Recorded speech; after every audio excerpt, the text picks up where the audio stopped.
আসসালামু আলাইকুম সুপ্রিয় দর্শক, যে গাছটি দেখতেছেন এটা আমাদের বাগানে একটি বাংলাদেশের বুকে অরিজিনাল একটি আজোয়া খেজুরের গাছ। যে গাছটি থেকে আমি অসংখ্য সাকার ইতিমধ্যে সংগ্রহ করা হয়েছে, এখনও বেশ কিছু সাকার এই গাছটিতে রয়েছে। আজকে একটি সাকার এই গাছটি থেকে কেটে নিলাম। এখানে কাটা জায়গাটি কেটে নিয়ে আসছি। দর্শক চলুন আমি সাকারটি আপনাদেরকে দেখাই। আর আপনারা সৌদি খেজুর গাছ থেকে সরাসরি একটি সাকার সংগ্রহ করে, মানে কলম না করে সরাসরি যেগুলো মাটির সাথে যুক্ত হয়ে থাকে সেগুলো কিন্তু এই গাছ থেকে সরাসরি কেটে নিয়ে রোপণ করা যায়। আমরা কীভাবে করি সেটা আপনাদেরকে পুরোটা দেখাবো, বোঝাবো, শেখাবো। আপনারা ভিডিওটা শেষ পর্যন্ত দেখে নেবেন, আপনাদের অনেক কাজে লাগবে আশা করি। দর্শক, যে ছাকাটির কথা বলতেছিলাম আপনাদের, যে গাছটির দিকে নামিয়ে নিয়ে আসছি, আমাদের একটা অরিজিনাল আজোয়া খেজুরের গাছ। ওই দূরে গাছটি দেখা যাচ্ছে। ভিডিওটা অনেক বড় হবে, কিন্তু আপনাদের শেখার স্বার্থে আমি অনেক কিছু এখানে শেয়ার করব। আপনারা শিখতে পারবেন, জানতে পারবেন, নিজেরা সেই কাজগুলো করতে পারবেন। আমি গাছটি একটি ড্রামের মধ্যে রোপণ করব আজোয়া খেজুরের নিজের বাগানে সম্প্রসারণ করার জন্য।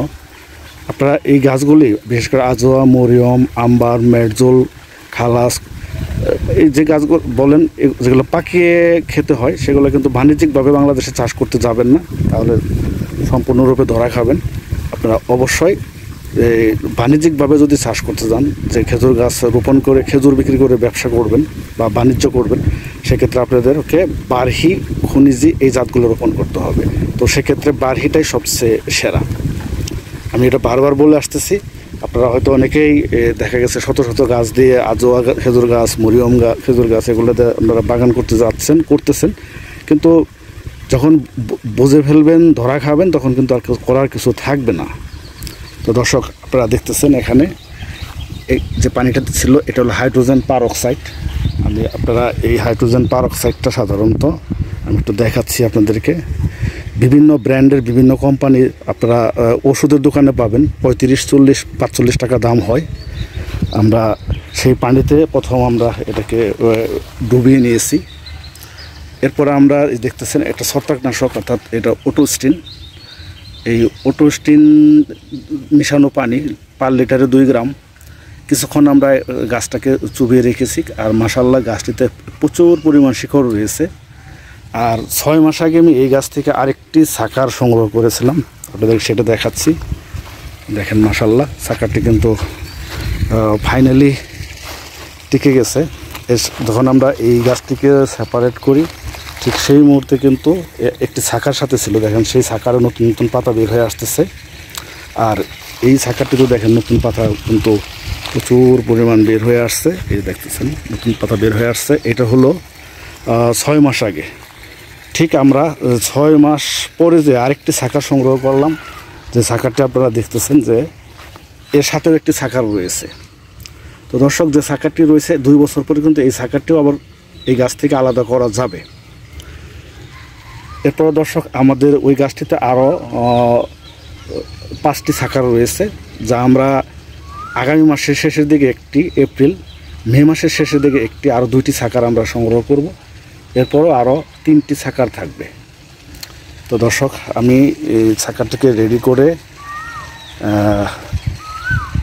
যে ড্রামটি দেখতেছেন, এই ড্রামটির মধ্যে রোপণ করব, যেটা আমাদের আগে রোপণ করা হয়েছিল সেইটার মতোই এখানে আমরা রোপণ করতেছি। দর্শক, আমরা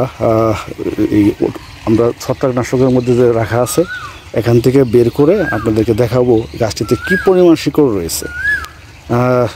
আশা করি খুব অল্প সময়ের মধ্যে গাছটি লেগে উঠবে। আর আমরা এই গাছটিকে এখন যেহেতু চৈত্রিক মাস, ছায়া দেওয়ার জন্য আমরা দেখেন অলরেডি যে হয় কি বলে পলিশেটের কাগজ, সেটা কিন্তু নিয়ে আসছি। আর আমরা এটা ক্লিপিং করে আমরা আটকে দেবো, সেটাও আমাদের সংগ্রহ আছে। এই যে আমরা দেখতেছেন, এই যে এই ক্লিপগুলো লাগিয়ে আমরা পরিপূর্ণ ছায়া দিয়ে দেবো।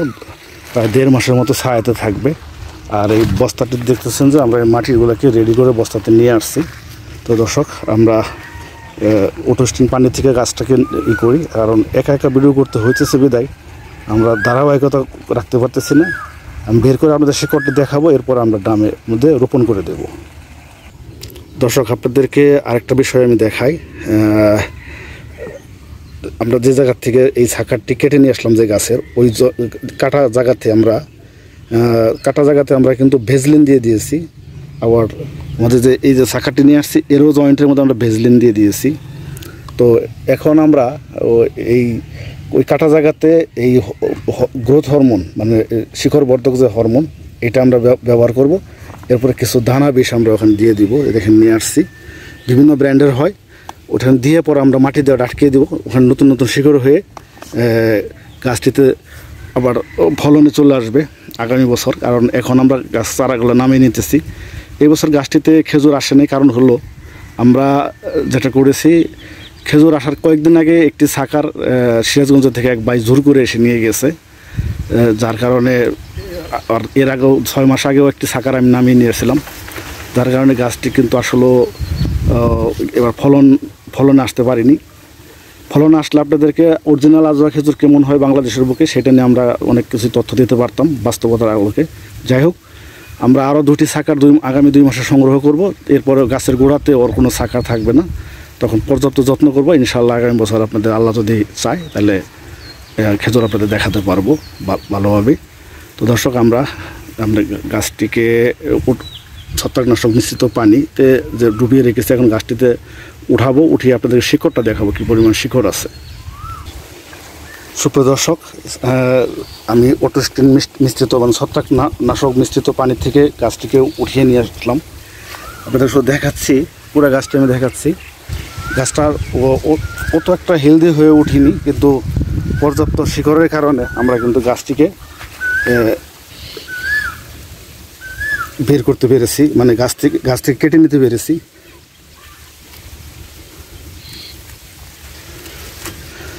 দর্শক, আমি শিকড় দেখাচ্ছি শুধু, কি পরিমাণ শিকড় নিয়ে এসে গাছটি, এই দেখতেছেন, পর্যাপ্ত শিকড়। তো আশা করি গাছটি সুন্দরভাবে লেগে উঠবে। দেখেন যে উপর দিয়ে পুরো শিকড়টা আমরা দেখাতেছি কী পরিমাণ শিকড় আসছে, কারণ আমরা আগে প্রসেস করেছি পর্যাপ্ত শিকড় নিয়ে আসার জন্য, এবং সেটা তাই হয়েছে। দেখেন কী পরিমাণ শিকড় আসছে। দর্শক, এখন আমরা গাছটিকে ড্রামের মধ্যে রোপণ করে দেবো, এরপর আপনাদের বাকি অংশ দেখাবো।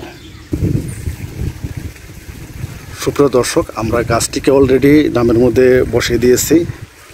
দেখেন একটি পাশে ছাকারও রয়েছে, আর দেখেন কি পরিমাণ শিকড় সহ আমরা গাছটা রোপণ করে দিয়েছি। আর মাটি দিতে হবে, আমি আপনাদের দেখানোর জন্য একটা পাশ খালি রেখেছি, আর একটা পাশে দেখেন যে মাটি দিয়ে দিয়েছি। তো ইনশাল্লাহ আবার এই গাছটি যখন ড্রামের মধ্যে সেট হয়ে যাবে, ঠিক এই গাছটির মতো 6 মাস আগে যে গাছটি রোপণ করেছিলাম, দেখেন আমি আবার দেখাচ্ছি পুরো গাছটা। দেখেন নতুন একটি ছাকারও কিন্তু বড় হচ্ছে, এইরকম ওই গাছটির মতো সাথেই ছিল।